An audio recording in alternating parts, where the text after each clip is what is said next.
มาพี่น้องมากินตำซุปเปอร์ตีนไก่น้ำกันเนี่ยโอ้ยตีนใหญ่ๆทุกคน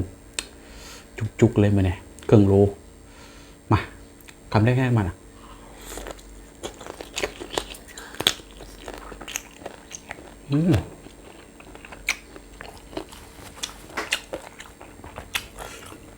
ครับ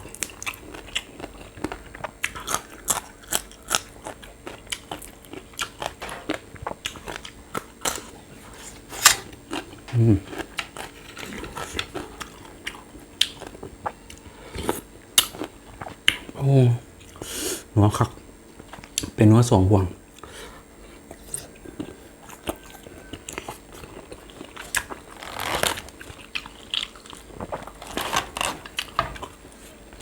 บ่เห็นว่าบุษสังสิว่า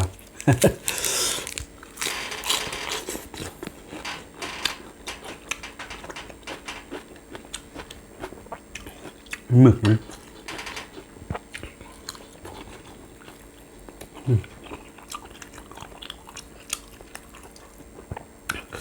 เส้นกระปุ้นเหนียว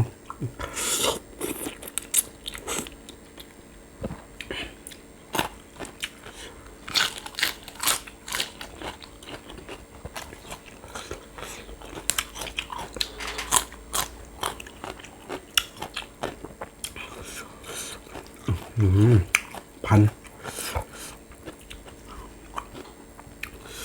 นยากแหละ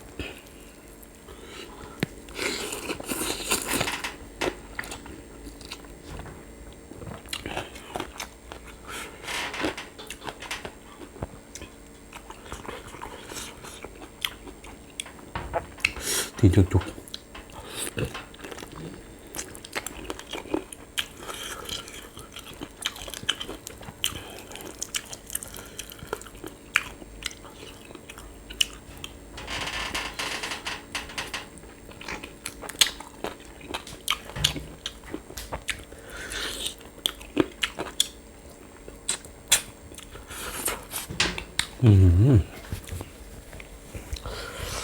ทักสุด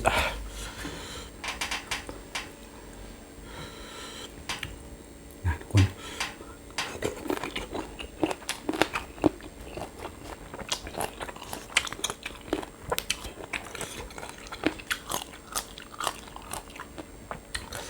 ลืมเก็บหมู เอาเก็บหมูก่อนพี่น้องเก็บหมูมาอะไรพี่น้องโอ้ยลืมเก็บหมู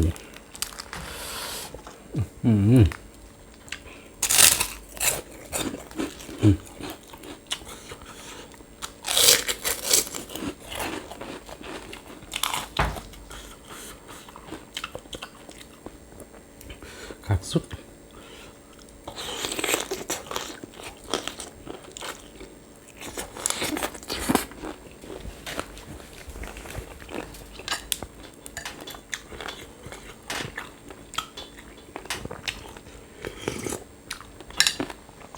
นัวต่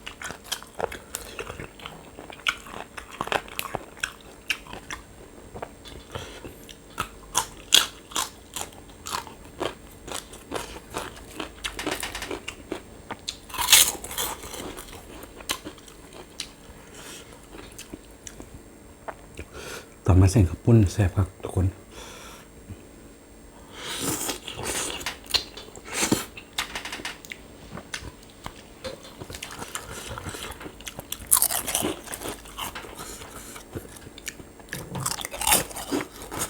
ตก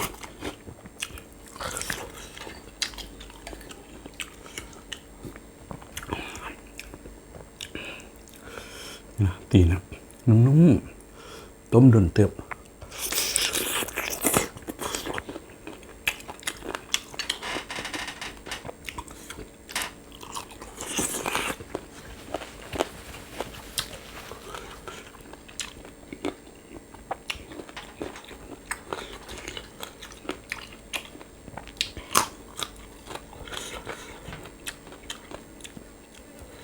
หนึ่งเส้นลงไป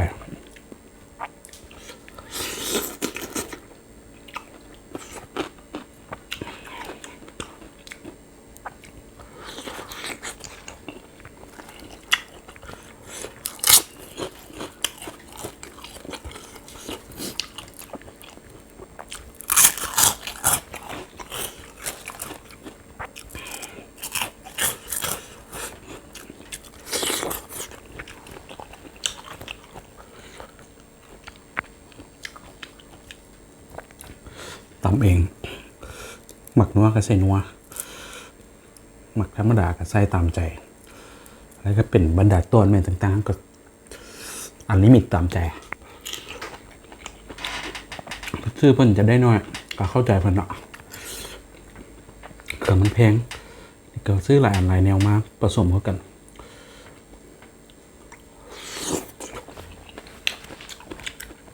ตีนไก่ซื้อมาเป็นโลแบ่งเครื่องมาต่ำมากันนะมันจะได้หลายไปเชี่ยถ้าไปซื้อเป็นกะตีนไก่ประมาณ3 กิโลไม่เกินเพิ่งจะแบ่งอย่างนี้จะได้หน่อย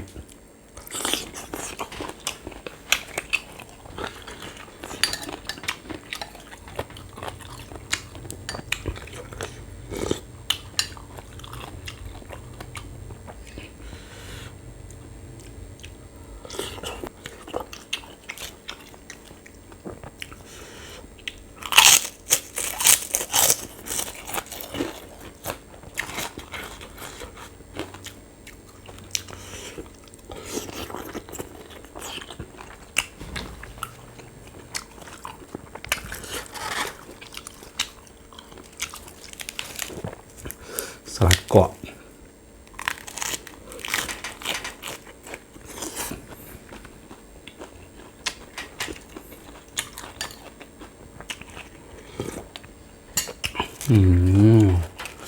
ว้าวครับ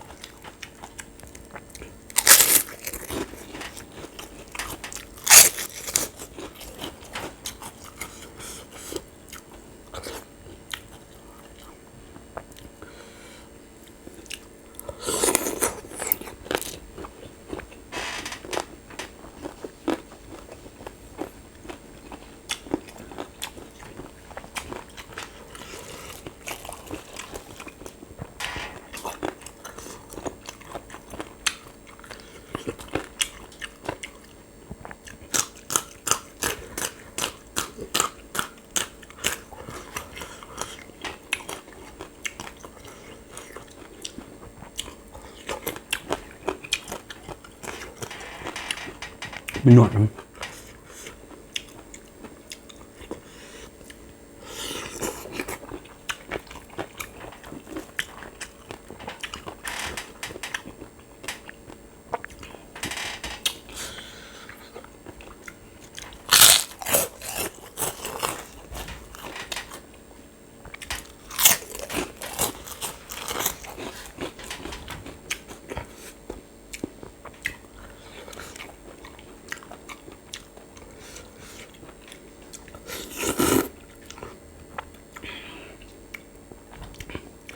นัวสาใจ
เผ็ดเนาะ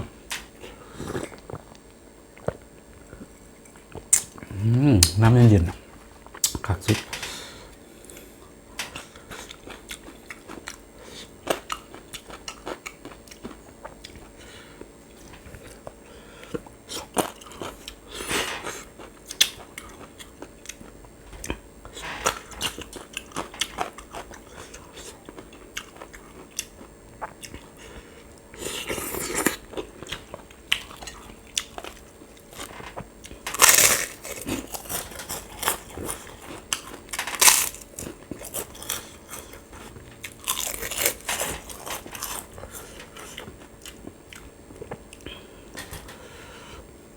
มันจะไม่เส้น